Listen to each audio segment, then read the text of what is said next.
안녕하세요, 시엔TV입니다.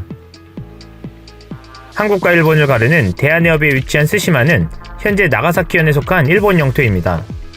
하지만 조금 찾아보니 대마도가 과거 한국 땅이란 증거들이 다수 있었습니다. 그래서일까요? 일본이 독도망원을 쏟아낼 때마다 한국인들도 대마도를 언급하며 우리도 대마도를 되찾아야 한다고 목소리를 내고 있지만 그 목소리는 크지 않았던 것 같습니다. 1400년부터 1800년대 한국, 중국, 일본에서 만들어진 지도에 대마도가 조선 영토로 표시되어 있으며 1592년 일본인이 제작한 조선팔도 총도에도 경상도에 속한 섬으로 그려져 있습니다. 또한 1830년 일본이 만든 조선국에도 조선 영토로 표기되어 있습니다. 거리상으로도 부산에서 불과 50여 킬로 떨어져 있어 우리와 역사적으로 얽혀있는 곳입니다. 그럼에도 일본이 현재 시를 지배하고 있는 상황이고 한국인들도 아직 모르는 사람들이 많아 논란이 크게 되지 않고 있는 상황입니다. 이런 상황 속에서 눈에 띄는 기사가 있어 소개해드릴까 합니다. 일본에서도 대표적 우익 성향 매체로 통하는 산케이 신문이 8일자 지면에 한국인 관광객이 급감한 가운데서도 한국 자본에 의한 부동산 매수 열풍이 이어지고 있다는 다소 자극적인 내용의 스시마 탐방 기사를 게재한 것입니다. 산케이는 스시마 한국화 가속이라는 제목의 이 기사에서 징용소송으로 촉발한 한일 간 대립으로 한국인 관광객이 격감해 스시마 지역 경제도 타격받고 있지만 한국 자본은 관광객 추이와는 다른 움직임을 보이고 있다고 주장했습니다. 이 기사에 소개된 스시마의 최근 풍경은 한국의 일본 여행 불매운동의 영향으로 활력을 잃었습니다. 한국인 관광객이 자취를 감추고 어디서나 볼 수 있었던 관광버스도 사라졌기 때문입니다. 산케이에 따르면 2018년에는 스시마 인구의 약 14배에 달하는 41만 명의 한국인 관광객이 이곳을 찾았었습니다. 올해 들어 6월까지도 약 22만 명이 방문했습니다. 그러나 일본 정부가 한국 대법원의 징용 피해자 배상 판결에 대한 사실상의 경제보복 조치로 수출 규제를 강화하고 이에 맞서 한국에서 일본 불매운동이 펼쳐지기 시작한 7월부터 급감했습니다. 7월에는 작년 동월 대비 40%, 8월에는 80% 급감했고 그런 추세는 지금도 계속되고 있다는 것입니다. 산케이는 한국 관광객 감소로 지역 경제의 쇠퇴를 우려하는 목소리가 있지만 다른 한편에선 한국인 관광객이 이용해온 호텔이나 민박집, 식당 대부분이 한국 자본이라며 한국인 관광객이 위주로 가장 큰 영향을 받는 것은 한국 자본이라는 한 회사 경영자의 말을 소개했습니다. 또 한국인 관광객 위주로 스시마 지역 경제가 어렵지만 안도하는 주민도 많다면서 차제에 일본 정부가 한국 자본에 의존하지 않고도 자립할 수 있는 지역 경제 대책을 추진했으면 한다는 스시마시 당국 관계자의 말을 전하기도 했습니다. 산케이는 그러면서 한국 자본에 의한 스시마 부동산 매수 실태가 우려되는 부분이라고 거론했습니다. 이 기사를 쓴 미야모토 미사오미 편집위원은 스시마 이지하라에서 제1민단 나가사키 지방본부 스시마 지부가 올해 1월 업무를 시작했고 그 지부 옆에 한국 자본의 호텔이 건설되고 있었다며 취재를 도운 현지 주민의 입을 빌려 관광객이 줄었지만 부동산은 변함없이 팔리고 있다. 10채 이상의 민박집이 넘어간 곳도 있고 20채 이상의 민가에 한국인이 살고 있는 지역도 있다라고 썼습니다. 그는 또 부산과 항로로 연결되는 스시마의 관문인 히타카스항 국제터미널 앞 거리에 100m 이상에 걸쳐 한국어 간판이 질비했다는 내용을 소개하면서 일본인이 경영하는 가게는 몇 곳밖에 안 되고 나머지는 한국 자본이다. 남아있는 일본인 가게도 팔리는 것이 시간 문제다라는 현지 주민의 말을 전했습니다. 미야모토 편집위원은 지역 건설업체 관계자를 인용해선 예딜본군 포대 유적이 있는 아소오만 등 안보상 중요한 장소 주변의 땅도 팔리고 있다며 지역 건설업자의 우려의 목소리를 소개했습니다. 그는 특히 한일 관계가 악화한 후에도 한국 자본의 부동산 매수가 이어진다고 전제하고 고령화와 과소화가 진행되는 스시마에서 일본인이 없어져 틀림없이 한국이 될 가능성도 부정할 수 없다고 걱정하는 목소리조차 나오고 있다라고 했습니다. 그러고는 스시마가 앞으로 어떻게 변해갈 것인지 주시해야 한다고 주장했습니다. 한국과 더 가까운 거리에 있어서일까요? 스시마 땅을 한국 자본으로 점령하며 한국이 자연스레 되찾아오는 모양새가 되고 있습니다.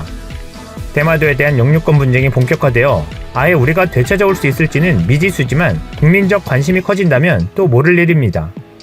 일각에선 일본 정부에서 한국이 대마도 소유권을 주장하는 것에 대한 두려움이 크다는 주장을 들어본 적도 있습니다. 이에 대해 댓글로 의견 남겨주시면 참고해서 보다 자세한 영상을 만들어 보도록 하겠습니다. 이상 시온TV였습니다. 일본과 중국 간 신시대를 열겠다. 일본은 국제사회에서 중국의 홍콩 문제를 리드하겠다. 코로나19 팬데믹이 본격화하기 직전인 작년 12월 25일 국제사회는 아베 신조 일본 총리와 리커창 중국 총리 간 회동에 주목했다. 중국 청두에서 리커창 총리를 만난 아베 총리는 양국 간 신시대를 열자며 2020년 봄 시진핑 국가주석의 일본 국빈 방문을 추진키로 했다. 미중 간 글로벌 패권 전쟁에서 갑자기 친중 행보를 보인 아베 총리의 미국의 심기가 좋을 리 없었다. 당시 일본 매체들 보도를 종합하면 중국과 관계 개선이라는 정치적 이벤트에서 아베 총리의 노림수는 내부 위기 돌파였다. 2018년 4월 아베 총리가 국민 세금으로 지역구민 초청 행사에 식사비를 지원했다는 이른바 벚꽃을 보는 모임 스캔들이 불거지자 중국과 관계 개선이라는 파격 카드로 내부 비판과 압박을 돌리려 했다는 것이다. 그러나 이 이벤트의 클라이맥스인 시진핑 국빈 방문에서 아베 총리는 뜻을 이루지 못했다. 중국 완발 코로나19 사태가 글로벌 팬데믹으로 확산되면서 방일 계획이 무산된 것이다. 3월 5일 일본 정부는 시진핑 중국 국가주석의 방일 계획이 연기됐다고 공식 발표했는데 이때 아베 총리의 이중 행보에 세계는 또 한 번 놀란다. 이전까지 코로나19 확산 차단을 위해 대중국 항공편 운항을 전면 취소해달라는 내부 여론을 묵살했던 아베 총리의 태도가 180도 달라진 것. 시 주석의 방일이 무산된 당일 일본 정부는 중국에서 일본으로 건너오는 모든 항공편의 입국 제한을 발동했다. 여기에 아무런 사전협의 없이 덩달아 한국까지 포함시키면서 한일 관계는 더욱 악화일로가 됐다. 이처럼 시진핑 방일 문제를 둘러싼 아베 총리의 카멜레온 같은 태도 변화는 최근 홍콩 이슈에서 다시 재현되고 있다. 지난 5월 21일 중국이 홍콩 의회 대신 홍콩 국가안보법을 직접 제정하는 초강수를 써서 홍콩에 대한 통제를 강화하려 하자 아베 총리는 전례 없이 중국에 대한 비판적 태도를 노출시켰다. 이날 총리 관저에서 연 기자회견에서 미중 어느 쪽이 코로나 발원지냐는 질문에 중국으로부터 전 세계로 확산된 것은 사실이다라고 포문을 연 것이다. 시진핑 주석의 방일 문제가 논의되던 상황에서는 철저히 중국의 코로나19 책임론에 대해 언급을 하지 않았던 그가 중국의 과실을 공개적으로 거론한 첫 장면이었다. 이후 홍콩 안보법 문제로 미중 간 충돌이 격화하자 아베 총리는 더욱 확실하게 반중국 대열에 동참했다. 지난 10일 중의원 예산위원회 자리에서는 자유, 민주주의, 인권, 법의 지배 등 숭고한 가치들을 열거하며 일본은 홍콩에서 벌어지는 일에 대해 G7 내에서 이 이슈를 리드할 것이라고 말했다. 지난해 홍콩 시위 사태에 대해 아무런 입장 표명을 하지 않고 침묵했던 행보에 비하면 나가도 한참 나갔다는 생각이 들 만큼 공격적인 발언이었다. 예상대로 중국은 즉각 발끈했다. 이날 중국 외교부는 정례 브리핑을 열고 아베 총리의 G7 성명 관련 발언에 대해 우리는 이미 일본의 깊은 우려를 표명했다며 관련 국가는 국제법과 국제관계의 기본 준칙을 준수하라고 일침을 놓았다. 그러나 중국 외교부의 이 같은 반박은 중국을 향해 날 선입발을 본격 드러낸 아베 총리의 태도 변화에 기름을 붓는 격이 됐다.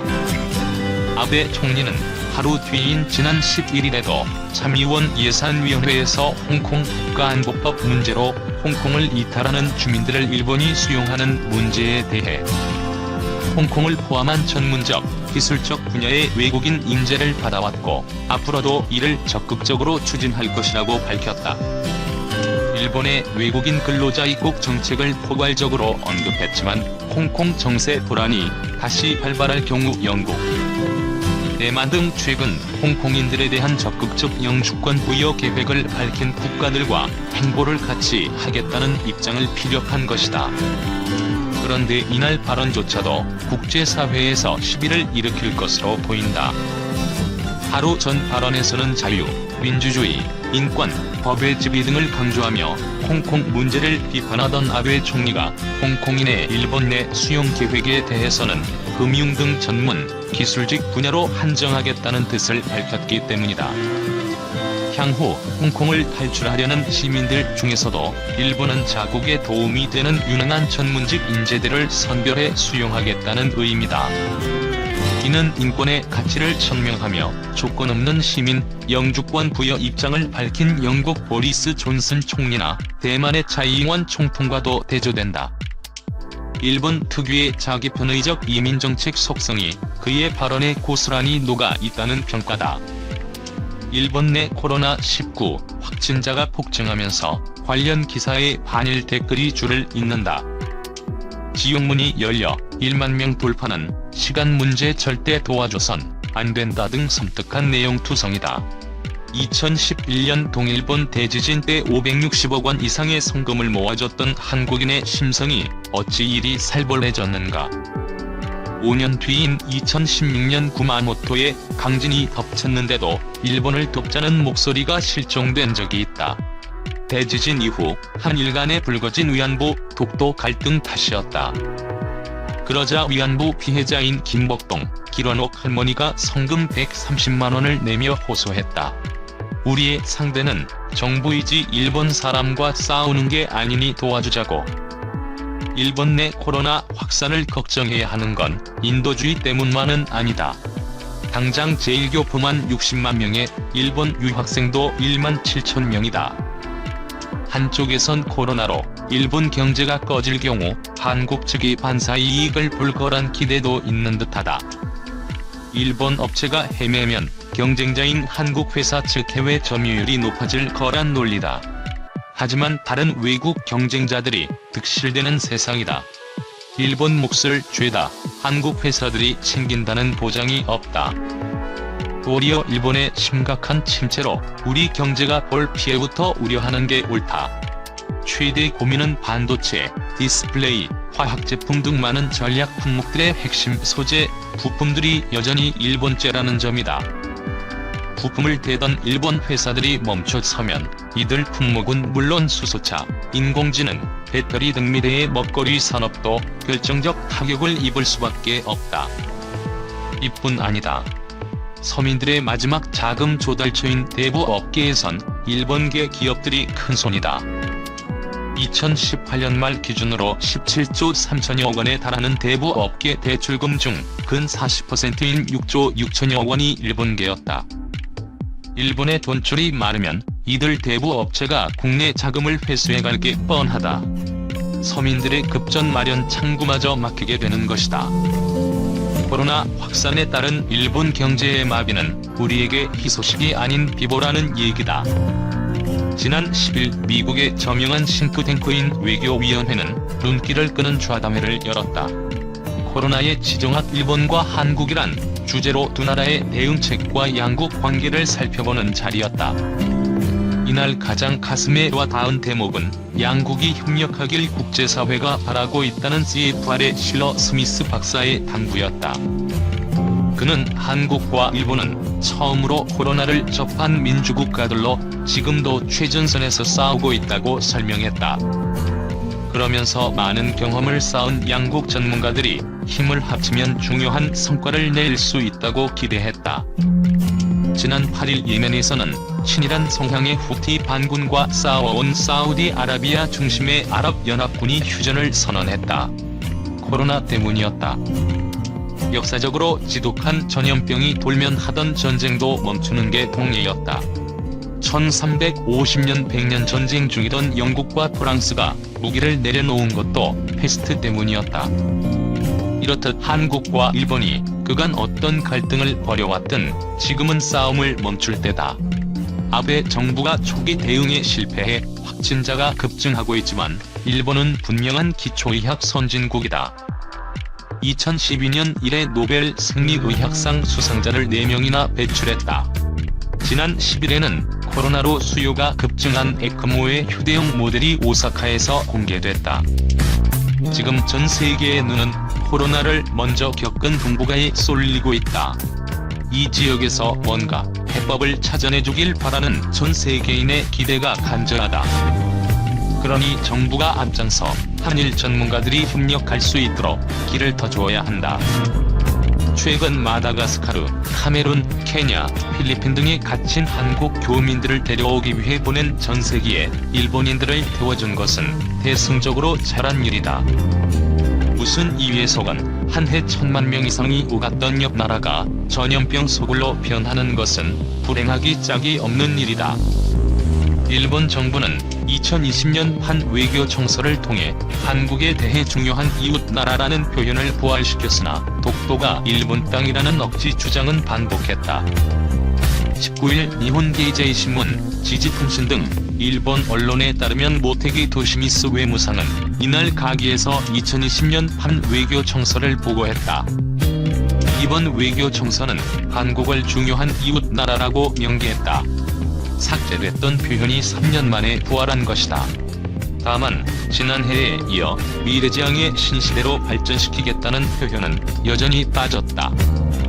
그러면서 한국이 지소 미아 종료 입장을 표명했던 점, 일본군 위안부 문제와 관련 화해치유재단을 해산한 점, 한국 국회의원의 독도 방문, 독도 주변 수역에서의 한국 해군 조사선의 항행, 후쿠시마 제1원전 처리수 관련 한국 측의 비건설적인 문제 제기 등을 들며 한국 측에 따른 부정적인 움직임이 멈추지 않고 있다. 한일 관계는 어려운 상황이 계속됐다고 적었다. 강제징용 문제에 대해서는 계속해 국제법 위반 상황 시정을 강력히 요구하겠다고 명기했다. 일본 정부는 강제징용 문제가 1965년 한일 청구권 협정에 따라 최종적으로 해결됐다는 입장이다. 따라서 강제징용 배상에 대한 지난 2018년 10월 한국 대법원의 판결을 국제법 위반이라고 주장하며 한국이 시정해야 한다고 요구하고 있다. 특히 외교 청서에는 다케시마가 일본 고유의 영토라는 주장이 또 다시 실렸다. 한국은 국제법상 근거 없이 다케시마를 불법 점거하고 있다는 표현도 실렸다. 이어 우리 정부는 19일 소마 히로히사 주한 일본 대사관 총괄공사를 초치해 강력 항의했다. 김정한 외교부 아시아 태평양 국장은 이날 오전 소마 공사를 세종로 외교청사로 불러 일본이 독도 영유권과 관련해 왜곡된 주장을 되풀이한 데 대해 항의하고 철회를 촉구했다. 김인철 외교부 대변인은 이날 성명을 통해 일본 정부가 발표한 외교 청서를 통해 역사적, 지리적, 국제법적으로 명백한 우리 고유의 영토인 독도에 대해 부당한 영유권 주장을 되풀이한 데 대해 강력히 항의한다며 즉각 철회를 촉구했다. 외교 청서는 북한에 대해 빈번히 탄도미사일 발사를 반복했다. 일본뿐만 아니라 국제사회에 대한 심각한 도전이라고 명기했다. 북한의 일본인 납치 문제에 대해서는 해결 없이 국교 정상화는 있을 수 없다는 기본 인식 아래 최중요 과제로서 다루겠다고 강조했다. 모든 납치 피해자의 안전 확보와 즉시 귀국 등을 강력히 요구하고 있다고 덧붙였다. 중국에 대해서는 올해 예정됐던 시진핑 국빈 방일과 관련 중일 양국은 신종 코로나 바이러스 감염증 확산 방지를 최우선으로 다룰 필요가 있어 국빈 방일에서 충분한 성과를 얻기 위해서는 제대로 준비를 할 필요가 있다는 인식의 뜻을 함께했다고 설명하고 좋은 시기에 실시하기 위해 재차 일정을 조정한다고 적었다. 또 중일 영토 분쟁 지역인 센카쿠 주변 해역에 중국 공선의 영해 침입이 지난해 32번 있었다면서 일본의 영토, 영해, 영공을 지키기 위해 냉정하게 대응하겠다고 했다. 특히 이번 외교 청서에는 코로나19에 대한 내용도 담겼다. 외교 청서는 보통 전년도의 외교 활동을 담는다. 다만 이번 외교 청서에는 올해 3월까지 일본 외무성이 전세기를 파견해 재외교포의 귀국을 지원하는 등 대응도 실렸다. NHK에 따르면 외교 청서는 코로나19와 관련 중국에서 발생해 세계 각지에서 맹위를 떨치며 경제, 사회, 외교 등 여러 면에서 세계에 큰 영향을 미치고 있다고 밝혔다. 코로나19 사태를 수습하기 위해서는 국제적인 협력이 중요하다고 촉구했다. 러시아와 관련해서는 북방 영토는 우리나라가 주권을 가진 섬들이다라는 표현이 실렸다. 지난해 북방 4개 섬은 일본에게 귀속된다는 표현을 삭제했다가 여당 내에서 반발을 사자 새로운 표현을 포함한 것으로 보인다. 쿠릴 열도는 러시아와 일본의 영토 분쟁 지역이다. 보통 외무성은 외교 청사를 4월에 보고한다.